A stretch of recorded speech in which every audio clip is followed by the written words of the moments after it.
Welcome to Future Now, a podcast where we are usually focused on cutting-edge technologies and ideas coming out of ASU. But this episode, like the world right now, is a little different. Today we will be talking about Universal Basic Income, or UBI.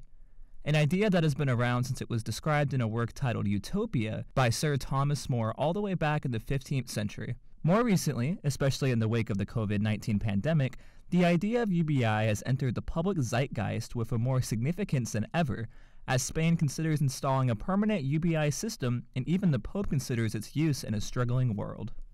And then there are the stimulus checks. Many Americans will be receiving payments of up to $1,200 per individual in this public health crisis. In some ways, this is like a trial of UBI. I mean, think about it. Where does the money come from? How is it delivered? And who gets it?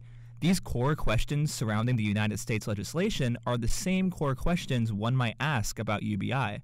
So I spoke with ASU professor Dennis Hoffman at the W.P. Carey School of Business and also an economic professor in an attempt to learn the basics of UBI and implementation in the United States. Compared to other episodes, this interview will be significantly shorter than what you're used to hearing as we make adjustments during the pandemic. So let's get right into it. Broadly, when we say universal basic income, what are we referring to? The basic principle is by your membership in a civilization or a particular population, you have a right to receive financial remuneration without having to, work in the traditional sense. You just fair catch, if you would. And is universal basic income meant to be an end-all to welfare programs? It could certainly replace the existing structure of welfare programs. It would depend upon, should you choose to accept it, does it really mean that you're not eligible for other programs that you've been participating in? And that could lead to complication. Conceivably, remuneration could have been greater with traditional welfare than any particular UBI stipend, and you're actually worse off, which would be ironic. If we shift a little bit and look at what's going on now with coronavirus, what have we learned about paying for a UBI program with the stimulus legislation in the United States right now? We haven't learned a thing about paying for anything. And I'm sorry to make light of that. I'm 68 years old. That's not going to be a me problem. It's going to be a you problem. And I worry about that. I worry about the fact that the president yesterday said that he strongly favors just getting rid of the payroll tax. We don't need this payroll tax. We ought to get rid of it. That would put more money in people's pockets. The payroll tax pays for Social Security. What he's effectively saying is we don't need to contribute to our Social Security. We just get it somehow magically it gets created out of the federal deficit.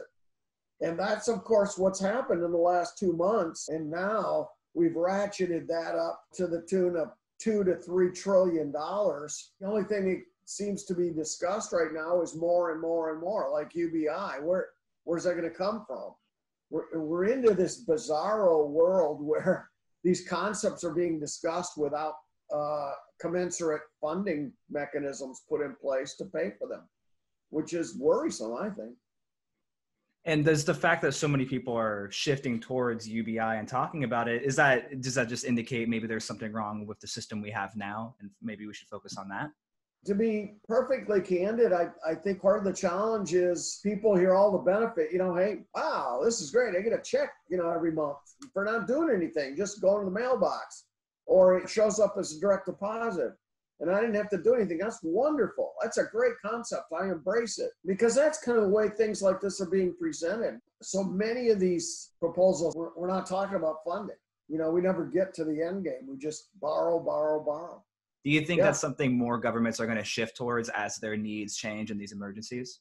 I think that these folks have put forward things that we can certainly debate. Many economists don't think that taxing the wealthy or taxing corporations and redistributing in this fashion is efficient for the economy. It doesn't provide the right incentives for all to prosper. So the argument would be if we overtax the producers of capital, people that ultimately create jobs, we all get worse off ultimately.